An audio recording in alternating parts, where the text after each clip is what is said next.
प्रमुख खबर के साथ, देश की राजधानी दिल्ली से जुड़ी हुई प्रमुख खबर के साथ, जहां आपको बता दें कि दिल्ली में अब भारतीय जनता पार्टी की सरकार है। बीते कल दिल्ली की मुख्यमंत्री रेखा गुप्ता ने शपथ लेने के बाद कार्यभार संभालते ही एक्टिव मोड में नजर आई। सबसे पहले रेखा गुप्ता सचिवालय पहुंची और कार्यालय का कार्यभार संभाला और फिर शाम को अपने मंत्रियों के साथ यमुना घाट पहुंचकर यमुना मैया की आरती करती नजर आई। इसके साथ ही मंत्रियों को उनके विभागों की जिम्मेदारी भी दे दी गई है। बीते कल ही सचिवालय में पहली कैबिनेट की मीटिंग भी हुई, जो कि करीब 1 घंटे चली और पहली कैबिनेट मीटिंग में कई अहम फैसले लिए गए, आम जनता से जुड़े हुए।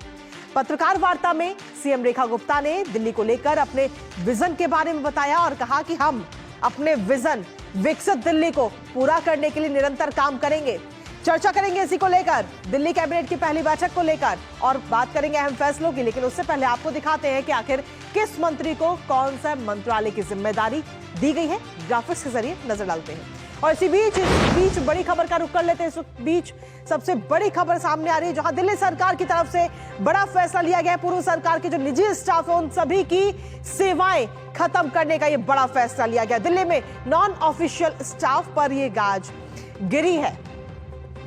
तो ये सबसे बड़ी खबर, बीते कल ही शपथ ग्रहण समारोह हुआ और उसके बाद में अब ये बड़ा एक्शन इस वक्त देखने को मिला है दिल्ली के अंदर, देश की राजधानी के अंदर। मुख्यमंत्री रेखा गुप्ता की तरफ से ये बड़ा फैसला और दिल्ली सरकार की तरफ से ये बड़ा फैसला लिया गया है। सीधे तौर पर देखें तो जो पूर्व सरकार यानी कि आम आदमी पार्टी जब सत्ता में थी तो उस दौरान के जो निजी स्टाफ है उनकी सभी सेवाएं खत्म कर दी गई हैं। यानी कि सीधे तौर पर एक्शन मोड में इस वक्त दिल्ली के मुख्यमंत्री रेखा गुप्ता नजर आ रही है। सबसे बड़ी खबर इस वक्त सामने आई है। सीएम रेखा गुप्ता कार्यभार बीते कल संभाला और कार्यभार संभालने के बाद पहली कैबिनेट की बैठक होती है, यमुना मैया की आरती की जाती है और उसके साथ ही अब एक बड़ा फैसला भी लिया गया है। तो इस खबर पर नजर हमारी लगातार बनी रहेगी, लेकिन इसके साथ ही अब नजर डालते हैं अपने ग्राफिक्स पर कि आखिर किस व्यक्ति को कौन सा मंत्रालय दिए गए हैं। सबसे पहले बात करते हैं इस वक्त प्रवेश वर्मा की, और प्रवेश वर्मा को लोक निर्माण, विधायी मामले, सिंचाई और बाढ़ नियंत्रण, साथ ही गुरुद्वारा चुनाव और जल, ये तमाम जिम्मेदारियां इस वक्त प्रवेश वर्मा को दी गई हैं। इसके साथ ही अगर हम देखें तो कई सारे विभाग भी दिए गए हैं और इसके अलावा दिल्ली के मुख्यमंत्री को भी जिम्मेदारियां कई सारी मिली हैं। गृह, बिजली, शहरी विकास, शिक्षा और उच्च शिक्षा, प्रशिक्षण और तकनीकी शिक्षा की जिम्मेदारी भी इस वक्त दी गई। यानी कि कुल मिलाकर हम देखें आशीष सूद को ये जिम्मेदारी दी गई है। इसके साथ ही अगला नाम है सरदार मनजिंदर सिंह सिरसा का, जिनको खाद्य और आपूर्ति, वन और पर्यावरण, साथ ही उद्योग, ये तमाम मंत्रालयों की जिम्मेदारी इस वक्त सिरसा को दी गई है। अगला नाम आता है रविंद्र सिंह इंद्राज का, और रविंद्र सिंह इंद्राज की अगर हम बात करें तो उनको सामाजिक कल्याण, एससी एसटी कल्याण, सहकारिता और चुनाव, ये तमाम जिम्मेदारियां इस वक्त दी गई। साथ ही कपिल मिश्रा की अगर हम बात करें तो कानून और न्याय की जिम्मेदारी, श्रम, रोजगार और विकास की जिम्मेदारी, और इसके साथ ही जो अगला नाम है वो है पंकज कुमार सिंह का, जिनको स्वास्थ्य और परिवार कल्याण, परिवहन और सूचना प्रौद्योगिकी, यानी कि कुल 6 मंत्री, और साथ ही मुख्यमंत्री रेखा गुप्ता की जब हम बात करते हैं तो सामान्य प्रशासन, सेवा, राजस्व, महिला और बाल विकास, तमाम जिम्मेदारियां उनको दी गई हैं। इसके साथ ही पहले दिन जो ताबड़तोड़ फैसले कल कैबिनेट की बैठक में हुए उनकी बात करते हैं। आयुष्मान भारत स्वास्थ्य बीमा योजना को मंजूरी दे दी गई है। हालांकि आयुष्मान योजना को लागू किए काफी समय हो चुका है, लेकिन दिल्ली के अंदर ये योजना लागू नहीं की गई थी, अब इसे लागू किया जाएगा। लाभार्थियों को कुल 10 लाख रुपए का स्वास्थ्य कवर मिलेगा। इसके साथ केंद्र और दिल्ली की ओर से, यानी कि दोनों ही सरकारों की तरफ से 5-5 लाख रुपए का योगदान दिया जाएगा। जो दिल्ली वासी हैं उनको सीधे तौर पर 10 लाख रुपए तक का स्वास्थ्य बीमा। रेखा गुप्ता की तरफ से योजना से जुड़ी औपचारिकताएं जल्द पूरी कर ली जाएंगी और दिल्ली वालों को जो लंबे समय से इंतजार कर रहे हैं आयुष्मान योजना के लागू होने का, अब उनके लिए वो समय आ चुका है। जल्द ही आयुष्मान योजना लागू होगी। विधानसभा में कैग की 14 लंबित रिपोर्ट पेश की जाएंगी।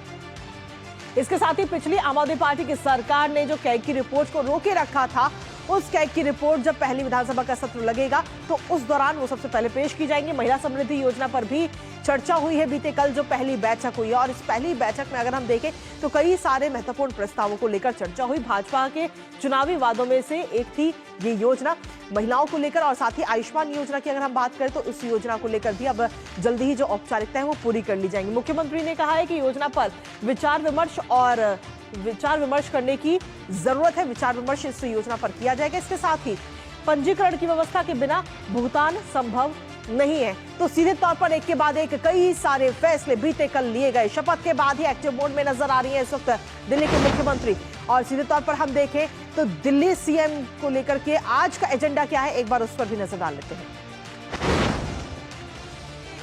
सभी पत्रकार बंधुओं को बताया था, हमने कल की अपनी कैबिनेट मीटिंग में आयुष्मान भारत को दिल्ली सरकार, आम आदमी पार्टी की सरकार जिसने रोका हुआ था, कल उसे कैबिनेट मीटिंग में अप्रूव फॉरवर्ड कर दिया है। और बहुत जल्द आयुष्मान योजना जो फैमिली वाला है और जो सीनियर सिटीजन 70 साल वाला है पब्लिक डोमेन में आ जाएगा और लोग उसका लाभ ले सकेंगे।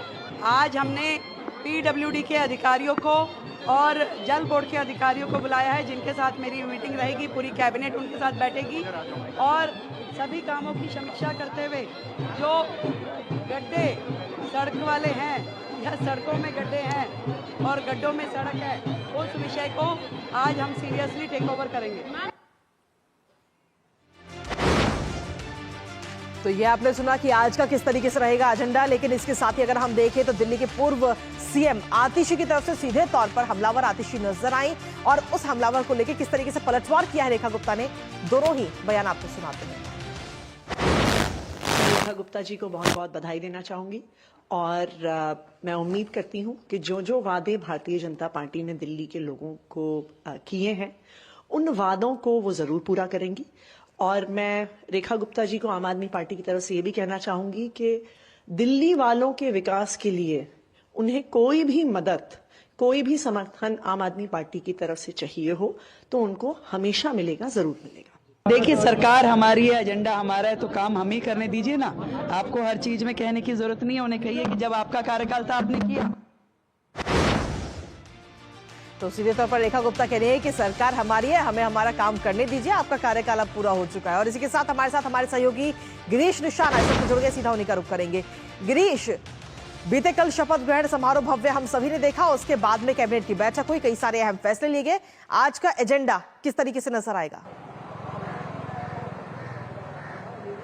देखिए, कल की अगर बात की जाए कृतिका, तो कल आपने देखा किस तरह से सबसे पहले शपथ होती है। शपथ होने के साथ ही शाम को यमुना आरती के अंदर पूरा मंत्रिमंडल शामिल होता है और शाम को 7 बजे से दिल्ली कैबिनेट की पहली बैठक होती है और पहली ही बैठक के अंदर 2 महत्वपूर्ण निर्णय लिए जाते हैं। दिल्ली में आयुष्मान भारत योजना लागू होगी, इसके अलावा 14 कैग की जो रिपोर्ट है वो विधानसभा के पटल पर रखी जाएंगी। और अगर आज की बात की जाए, क्योंकि दिल्ली सरकार का आज दूसरा दिन है और अभी तक 24 घंटे पूरे नहीं हुए हैं और 24 घंटे में दूसरी कैबिनेट की मीटिंग होने जा रही है और कैबिनेट की बैठक के अंदर पीडब्ल्यूडी और दिल्ली जल बोर्ड के अधिकारियों को बुलाया गया है। और दिल्ली के अंदर जो सड़कों में गड्ढे दिखाई दे रहे हैं या यूं कहा जाए कि गड्ढों में ही सड़क दिखाई देती है कई जगह पे, तो उसको पूरी तरह से निस्तारण करने के लिए दिल्ली की ये भाजपा सरकार पूरी तरह से प्रतिबद्ध है। दिल्ली की जनता को कोई परेशानी ना हो उसके लिए खासतौर पर जितने भी गड्ढे हैं उनको भरने के आज इस कैबिनेट की बैठक के अंदर निर्णय लिया जाएगा। इसके अलावा दिल्ली जल बोर्ड के साथ भी कैबिनेट की मीटिंग रखी गई है जिसके अंदर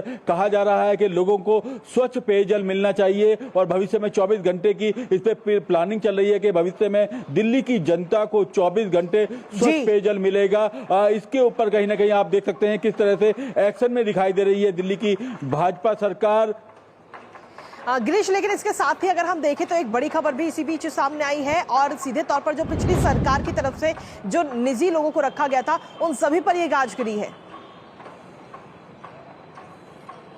जी बिल्कुल कृतिका, आपने ठीक कहा है कि कल जिस तरह से 20 फरवरी थी और 20 फरवरी को राष्ट्रपति की अधिसूचना के साथ ही जो पुरानी सत्ता थी यानी कि जो पुराने मुख्यमंत्री थे, पुराने मंत्री थे, उनके साथ जो निजी स्टाफ था उनकी सेवाएं जो है फिलहाल रोक दी गई हैं। जो निजी तौर पे जिनको अपॉइंट किया गया था उसमें कई तरह के अलग अलग स्तर पर लोग थे, चाहे वो मीडिया एडवाइजर के रूप में हो, चाहे कुछ ओएसडी के रूप में हो। इसी तरह से जो जितनी नियुक्ति थी फिलहाल उनको कल समाप्त कर दिया गया है। अब नए मुख्यमंत्री हैं, नए मंत्री हैं तो नई नियुक्तियां होंगी। ये सर्विसेज विभाग की तरफ से, जो दिल्ली सरकार का सेवा विभाग है, उसकी तरफ से नोटिस जारी किया गया है।